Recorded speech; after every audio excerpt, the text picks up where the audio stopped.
Daily का काम daily पे करना है। Never let it yourself get behind. अगर आप बिहाइंड रह गए, पीछे रह गए, तो फिर आपको अंडरस्टैंड करने में मुश्किल होगी। Study materials in small units, यानी कि थोड़ा थोड़ा पढ़ें, लेकिन उसे मेक श्योर करें कि वो आप उसको अंडरस्टैंड कर चुके होते हैं। Before go to the next, right when you study organic chemistry जो है, जब तक आप लिखेंगे नहीं आपको इसकी समझ नहीं आएगी। Learn by teaching it and explaining, it means कि आप ग्रुप स्टडी करें, आप एक दूसरे को टीच करें, डिस्कशन करें, एक्सप्लेन करें, तो इससे आप बेहतर तरीके से आप लर्न कर सकते हैं। तो बाय दिस चैप्टर, तो इस चैप्टर की बहुत ज़्यादा मैं डिटेल में नहीं जाऊंगा क्योंकि मोस्टली चीज़ें आप लोगों ने इसमें से पढ़ी हुई है। तो जस्ट हम रिव्यू करते हैं, जैसे एटम्स क्या है, बॉन्ड्स क्या है, मॉलिक्यूलर ज्योमेट्री क्या है, जस्ट हम लोग रिवाइज करना चाहते हैं। तो यहाँ पे आपको मैं एक एटम की जो है जैसे शो किया, स्ट्रक्चर को शो करते हैं यहाँ पर। तो ये जो सेंटर में जो है किसी भी एटम के वो न्यूक्लियस मौजूद होता है, और न्यूक्लियस के जो है वो उसमें सब एटॉमिक पार्टिकल्स मौजूद होते हैं। न्यूक्लियस के अंदर प्रोटॉन और न्यूट्रॉन जो है वो मेजर पार्टिकल मौजूद होते हैं। बाकी जो एटम्स का जो वॉल्यूम है ये इसके लेफ्ट राइट जो मौजूद है, एक्चुअली ये मोस्टली वैक्यूम होता है, और ये इन्हें हम इसके इर्द गिर्द यहाँ पे इलेक्ट्रॉन रोटेट करते हैं या वाइब्रेट करते हैं। तो इस तरह से ये जस्ट लाइक जिस तरह कोई क्लाउड्स होता है वो आपको। तो एटॉमिक नंबर क्या होता है? Definitely number of protons in nucleus. ये आप लोग बार बार ये आप इसको पढ़ चुके हैं, इसको एक्सप्लेन करने की ज़रूरत नहीं है। फिर मैस नंबर है, टोटल नंबर ऑफ, ये आप कह देते हैं सम ऑफ प्रोटॉन प्लस न्यूट्रॉन्स। तो ये न्यूट्रॉन और प्रोटॉन की जो सम होगी वो हम इसे कहेंगे कि ये मैस नंबर है। उसके बाद आइसोटॉप। आइसोटॉप्स की बात करें तो आइसोटॉप में देखो कि एटम जो है ना उनका एटॉमिक नंबर तो सेम होता है, लेकिन मैस नंबर डिफरेंट होता है। अब मैस नंबर क्यों डिफरेंट होता है? क्योंकि नंबर ऑफ प्रोटॉन्स न्यूक्लियस के अंदर डिफरेंट हो सकते हैं, तो इस वजह से उसका मैस डिफरेंट होगा। तो जो है जब भी वेट जो एटॉमिक मैस शो करेंगे तो ये एवरेज होगी उनकी। तो फॉर एग्जांपल यहाँ पे एटॉमिक मैस जो है वो हाइड्रोजन है 1.08 एटॉमिक मैस यूनिट है। तो इसी तरह से ये एवरेज एटॉमिक मैस होता है बाकी आइसोटॉप्स का। इसी तरह कार्बन के लिए 12.011 और फास्फोरस के लिए 30.97 एटॉमिक मैस यूनिट मौजूद होगा। ओके, उसके बाद नेक्स्ट जो है एटॉमिक ऑर्बिटल्स कैसे दिखाई देते हैं और हैं क्या।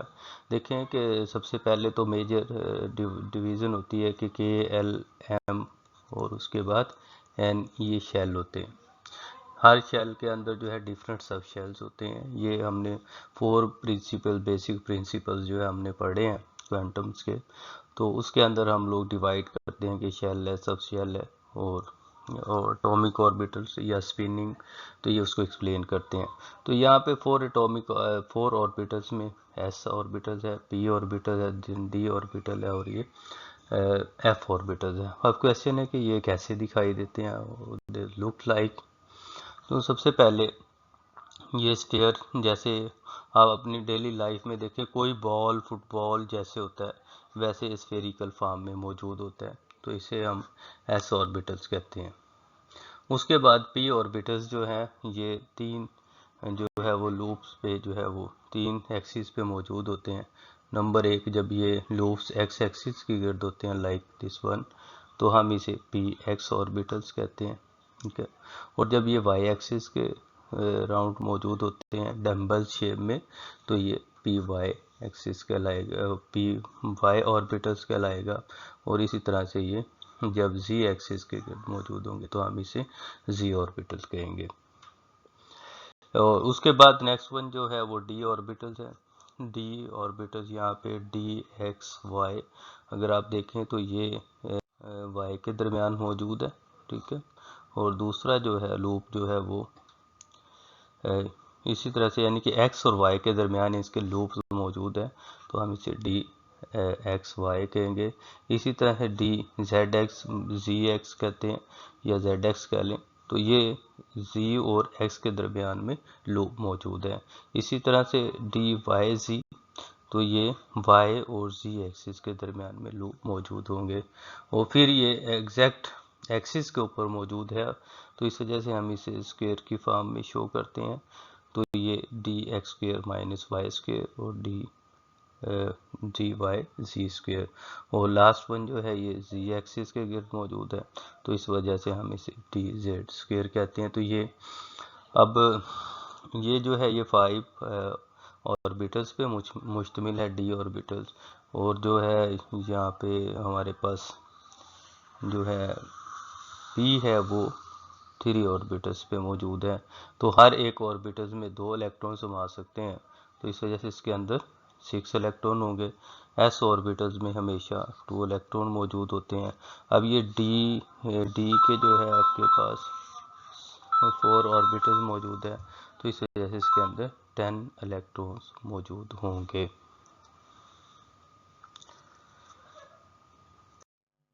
ये उसके बाद जो है वो फिलिंग ऑफ द इलेक्ट्रॉन्स को जो है डिफरेंट शेल्स के अंदर कैसे उसकी फीलिंग्स होती है। तो energy levels of the electrons in atom. तो एनर्जी लेवल्स के अंदर देखें कि एनर्जी जो है वो यहाँ पे हमने ड्रॉ किया है कि डाउन से अपवर्ड जो है एनर्जी इंक्रीज करती है। तो जो इलेक्ट्रॉन जो है, जो शेल जितना ज़्यादा न्यूक्लियस के करीब होगा उसकी एनर्जी उतनी ज़्यादा लो होगी। इस तरह से आप फर्स्ट शेल में देखें कि सबसे लोएस्ट एनर्जी लेवल पे है और इसके अंदर एक ही सब शेल मौजूद होता है, तो इस वजह से इसके अंदर सबसे पहले जो है वो 2 इलेक्ट्रॉन मैक्सिमम आ सकते हैं। तो फिलिंग करने से पहले नेक्स्ट हम देखें कि सेकंड शेल है सॉरी, तो इसके अंदर जो है 2 सब शेल मौजूद हैं, 2s और 2p। अब ये जो स्टार्ट में है ये प्रिंसिपल नंबर को जाहिर करता है, नंबर 2 यहाँ पे ये 1 था, तो इसका मतलब है यहाँ पे प्रिंसिपल नंबर 1 है। तो इसी तरह से जब थर्ड शेल में चले जाएं तो यहाँ पे जो है वो 3 सब शेल मौजूद हैं, एस है, पी है और डी है। तो एस के अंदर 2 इलेक्ट्रॉन और पी के अंदर 6 है और डी के अंदर 10 इलेक्ट्रॉन मौजूद होंगे। जब हम इसे काउंट करते हैं तो ये 18 इलेक्ट्रॉन बनते हैं। तो अब हम देखते हैं फिलिंग इलेक्ट्रॉन्स की कैसे होती है। तो सबसे पहले जो इलेक्ट्रॉन अगर 2 होंगे तो वो पहले शेल में एस ऑर्बिटल्स में फिल्ड होंगे। उसके बाद ये 2s 2p according to the energy हमने अरेंज किया, तो इसके अंदर 2 इलेक्ट्रॉन फिल होंगे। फिर 2p के अंदर पहले एक इलेक्ट्रॉन इधर और इधर, क्योंकि इनका एनर्जी लेवल इक्वल है। तो नेक्स्ट स्टेप पे जो है वो थर्ड, फोर्थ और ऐसे फिफ्थ और सिक्स्थ इलेक्ट्रॉन फील्ड होंगे। इसी तरह से यहाँ पे इलेक्ट्रॉन फील्ड किए जाएंगे। इट मीन्स के इलेक्ट्रॉन जो है लो एनर्जी ऑर्बिटल से हाई एनर्जी ऑर्बिटल की तरफ फील्ड होते हैं। तो ये कुछ रूल्स हैं यहाँ पे हम लोग अगर देखें तो orbital of lowest energy are filled first, जैसे हमने अभी देखा अकॉर्डिंग टू द ऑर्डर। तो ये सीक्वेंस जो है वो फॉलो की जाती है, 1s 2s 2p 3s 3p 4s 3d।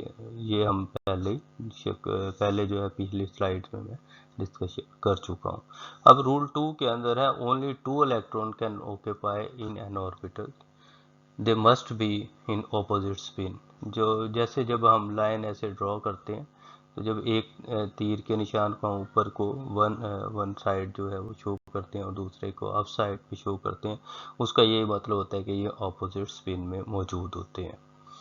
तो उसके बाद the spin can have two orientation, donate up और डाउन, यानी कि ये टॉप और डाउन को वही क्लॉकवाइज और एंटी क्लॉकवाइज स्पिन को शो करते हैं। उसके बाद थर्ड रूल है। थर्ड रूल में if two or more empty orbital of equal energy are available, one electron occupy each with the spin parallel until orbital are half field.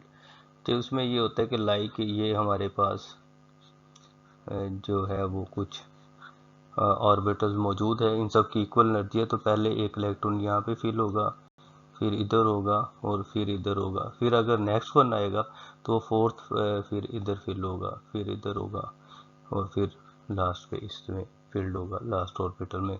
It means के electron जो है वो अगर equal energy पे orbital मौजूद है तो वो पहले हाफ फील्ड होंगे, उसके बाद वो फुल फील्ड होंगे, क्योंकि हाफ फील्ड में वो ज़्यादा स्टेबल होते हैं।